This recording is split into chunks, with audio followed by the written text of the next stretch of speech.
अद्य पुनः भगवद्गीतायाः पाठं पठामः। भगवद्गीता को हम पढ़ेंगे। हमने कल 50 श्लोक तक देखा था। आज हम 51वें श्लोक से देखेंगे। इस श्लोक में बताते हैं कि परम पद की प्राप्ति कैसे होती है। श्लोक इस प्रकार है। कर्मजं बुद्धियुक्ता हि फलं त्यक्त्वा मनीषिणः जन्मबन्धविनिर्मुक्ताः पदं गच्छन्त्यनामयम्। कह रहे हैं कि हे अर्जुन, समत्व बुद्धि से युक्त ज्ञानी जन, जो समत्व बुद्धि वाले होते हैं, ज्ञानी जन, वो कर्मों से उत्पन्न होने वाले फल का त्याग कर, जो कर्म से जो उत्पन्न होने वाला फल है उसके बारे में वो चिंतन नहीं करते, वो सिर्फ क्रिया करते, कर्म करते। इसीलिए वो अगर वो ऐसे करते हैं तो वो जन्म रूपी बंधन से मुक्त होकर के, निर्विकार होकर के परम पद को प्राप्त करते हैं। इसीलिए पदम गच्छति अनामयम, पदम गच्छति अनामयम, वो पद परम पद को प्राप्त करते हैं। पुनः कहते हैं यदा ते मोह कलिलम बुद्धिर्व्यतितरिष्यति तदा गतास्मि निर्वेदम श्रोतव्यस्य श्रुतस्य च। कहते हैं जिस काल में तेरी बुद्धि, जिस समय में तेरी बुद्धि मोहरूपी दलदल को भली भांति पार कर जाएगी। तेरी जो बुद्धि है हे अर्जुन, तेरी जो बुद्धि है वो दलदल जो होती है उससे तेरी बुद्धि जब पार कर जाएगी, उस समय तू सुने हुए और सुनने में आने वाले इस लोक और परलोक संबंधी सभी भोगों को वैराग्य प्राप्त हो जाएगा। जो हम सुनते हैं कि लोक परलोक, ये फल है, वो फल है इत्यादि, जो भी बातें सुनते हैं उससे तुझे वैराग हो जाएगी। कब हो जाएगी? जब जिस काल में तेरी बुद्धि भली भांति सभी प्रकार से जान लेगी क्या है। क्योंकि शंकराचार्य ने भी कहा है ब्रह्म सत्यम जगन मिथ्या, वेदांत का सूत्र ये प्रमुख वाक्य ही है, ब्रह्म सत्यम जगन मिथ्या। तो तुझे भोगों से वैराग्य हो जाएगा, इसलिए तू कर्म कर। पुनः कहते हैं श्रुति विप्रतिपन्ना ते यदा स्थास्यति निश्चला समाधावचला बुद्धि तदा योगमवाप्स्यसि। कहते हैं भांति भांति के वचनों को सुनने से विचलित हुई। अब हम क्या होता है कि किसी कार्य को करते हैं, करने के समय कुछ लोग हमें ऐसे बोल दे कि ये नहीं होगा, ये ऐसे करना चाहिए, तो हमारी बुद्धि विचलित हो जाती है। तो भगवान श्री कृष्ण कहते हैं अर्जुन से कि अलग अलग बातों को सुन करके तुम्हारी जो बुद्धि विचलित हो गई है, जब परमात्मा में अचल स्थिर हो जाएगी, ठहर जाएगी, तब तो योग को प्राप्त हो जाएगा। अभी तुम्हारी जो बुद्धि है वो विचलित हो गई है, क्योंकि बहुत लोगों की बातें सुना है तुमने। यदि तुम्हारी बुद्धि परमात्मा में स्थिर हो जाएगी, अचल हो जाएगी, ठहर जाएगी, तो तुम ऐसी बातें नहीं करोगे और तुम योग को प्राप्त हो जाओगे। अर्थात तेरा परमात्मा में नित्य संयोग हो जाएगा, संयोग हो जाएगा।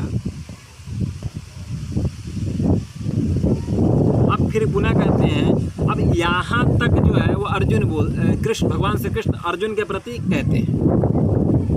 यहाँ से अब अर्जुन बोलना शुरू करेंगे, अर्जुन बोलेंगे। यहाँ अभी एक श्लोक में अर्जुन अपना वक्तव्य देंगे। अर्जुन कहेंगे, अर्जुन उवाच स्थित प्रज्ञस्य का। अब इनकी मन में जिज्ञासा हो रही है, क्योंकि भगवान ने बता दिया है सब कुछ, तो ये अब जिज्ञासा कर रहे हैं कि स्थित प्रज्ञस्य का भाषा समाधिस्तस्य केशव स्थितधिः किं प्रभाषेत किमासीत प्रजेत किम।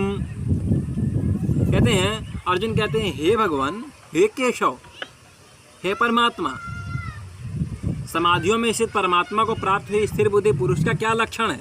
आप तो कह रहे हैं कि जिसकी बुद्धि परमात्मा में स्थिर हो जाए वो परम पुरुषार्थ को प्राप्त करता है। तो वो जो बुद्धि है जो समाधि में स्थिर हो जाती है, उसकी बुद्धि का लक्षण क्या है? कैसे पता चलेगा कि ये बुद्धि है वो परमात्मा में स्थिर हो गई, अचल हो गई, कैसे पता चलेगा?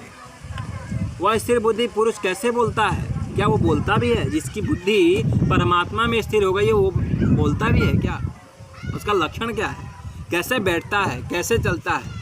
किम स्थिति ही किम प्रभाषेत किम आसीत ब्रजेत किम, कैसे चलता है? जिसकी बुद्धि परमात्मा में अचल हो गई है, क्या वो बोलता है? कैसे बोलता है? उसका लक्षण क्या है? कैसे चलता है? ये सब बातें पूछ रहे हैं। अब भगवान उत्तर देंगे उसका। श्री भगवान उवाच अप्रजहाति यदा कामान सर्वान् पार्थ मनोगतान् आत्मन्येवात्मना तुष्टः स्थित प्रज्ञस्तदोच्यते। अब कह रहे हैं स्थित प्रज्ञ किसको कहते हैं?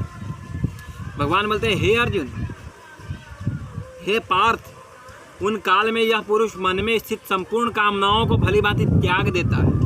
जब वो परमात्मा में स्थिर हो जाता है तो वह पुरुष सभी कामनाओं को त्याग देता है और आत्मा से आत्मा में ही संतुष्ट रहता है, अपने आप में ही खुश रहता है, योगी हो जाता है, अपने आप में खुश रहता है। न उसको दुख, न कुछ सुख, न हानि, न लाभ, जय पराजय, कुछ नहीं। उस काल में वो स्थित प्रज्ञ कहा जाता है। स्थित प्रज्ञ कहा जाता है। कब कहा जाता है? स्थित प्रज्ञ कब कहा जाता है? तो जिस काल में संपूर्ण कामनाएं भली भांति वो त्याग देता है, उसके अंदर कोई काम नहीं होता, इच्छा नहीं होती है, उससे हम कहते हैं स्थित प्रज्ञ। पुनः कहते हैं दुखे स्वनु विघ्नमना सुखेशु विगतस्पृहः वीतरागभय क्रोधः स्थितधीः मुनि उच्यते। देखिए 3 प्रश्न यहाँ किया है अर्जुन ने। भगवान एक एक करते हैं। स्थित प्रज्ञ कौन है? स्थितधीः कौन है? किमासीत ब्रजेत किम। तो यहाँ स्थित प्रज्ञ तो भगवान ने बता दिया। अब इस श्लोक में बता रहे हैं स्थितधीः किसको कहा जाता है। तो दुखेष्वनु विघ्नमनाः सुखेषु विगतस्पृहः वीतरागभय क्रोधः स्थितधीः मुनि उच्यते। कह रहे हैं कि दुखों की प्राप्ति होने पर उनके मन में उद्वेग नहीं होता है। दुखेष्वनु विघ्नमनः सुखेषु विगतस्पृहः, और सुख में कोई संतोष भी नहीं है। दुख कितना भी हो वो विचलित नहीं होता है मनुष्य। जिसकी स्थिति, जिसकी बुद्धि स्थिर हो गई, परमात्मा में हो गई, अचल हो गई, वो कभी भी दुख नहीं समझता है। सुख क्या है, दुख क्या है। जो सर्वथा निष्प्रिय है तथा जिसमें राग, द्वेष, क्रोध, हर्ष, उत्साह सब खत्म हो गए, उससे हम कहते हैं स्थित बुद्धि। भगवान में बुद्धि हो जाती है, उसकी स्थित हो जाती है। पुनः कहते हैं यह सर्वत्रानभस्नेहस् तत्तत्प्राप्य शुभाशुभम नाभिनंदन्ति न द्वेष्टि तस्य प्रज्ञा प्रतिष्ठिता। जो पुरुष सर्वत्र स्नेह रहित हुआ उस शुभ या अशुभ वस्तु को प्राप्त होकर न प्रसन्न होता है, न द्वेष करता है, उसकी बुद्धि स्थिर है। किसी चीज़ को प्राप्त करने के बाद ना खुशी हो ना दुख हो, उससे हम कहते हैं स्थितधीः, बुद्धि स्थिर हो गई, भगवान में लीन हो गया है। पुनः कहते हैं यदा संहरते चायं कुरुमोंगानि सर्वशः इंद्रियार्थेभ्यः तस्य प्रज्ञा प्रतिष्ठिता। कुर्मांगानी वाला बात कह रहा है। देखिएगा कि कुर्म मतलब होता है कछुआ। कछुआ सब ओर से अपने अंगों को समेट लेता है। एक कछुआ अपने आप को एक समेट लेता है, अंदर अपने आप को कर लेता है। वैसे ही सब जब यह पुरुष इंद्रियों के विषयों से, इंद्रियों के सब प्रकार से हटा लेता है, तब उसकी बुद्धि स्थिर हो जाती है। ऐसा हम समझते हैं, ऐसा समझना चाहिए। पुनः कहते हैं विषया विनिवर्तन्ते निराहारस्य देहिनः रसवर्जम रसोप्यस्य परम दृष्ट्वा निवर्तते। इंद्रियों के द्वारा विषयों को ग्रहण न करने वाले पुरुषों के प्रति केवल विषय तो निवृत्त हो जाते हैं, परंतु उनके रहने वाली आसक्ति निवृत्ति नहीं होती है।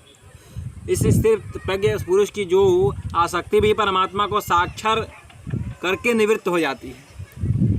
पुनः हम अगले श्लोक में कह रहे हैं कि यथा तो ह्यपि कौन्तेय पुरुषस्य विपश्चिता विद्वांसः इंद्रियाणि प्रमाथीनि हरन्ति प्रसभम मनः। भगवान श्री कृष्ण कहते हैं, हे अर्जुन, आसक्ति का नाश न होने के कारण ये परम प्रभावशाली इंद्रिया यत्न करते हुए बुद्धिमान पुरुष को मन को भी बलात् हर लेती है। यदि कोई प्रयत्न न करे, इंद्रियों पे काबू न रखे, तो ये बलात् कार्य कराती है, जबरदस्ती कार्य कराती है। अतः हे अर्जुन, इस पे जो तुम्हारी बुद्धि विचलित हो गई है, उस बुद्धि को तुम स्थित प्रज्ञ करो। इस प्रकार से भगवान श्री कृष्ण उपदेश दे रहे हैं। आज के लिए इतना रखते हैं, पुनः अगले कक्षा में कल पढ़ेंगे। नमो नमः।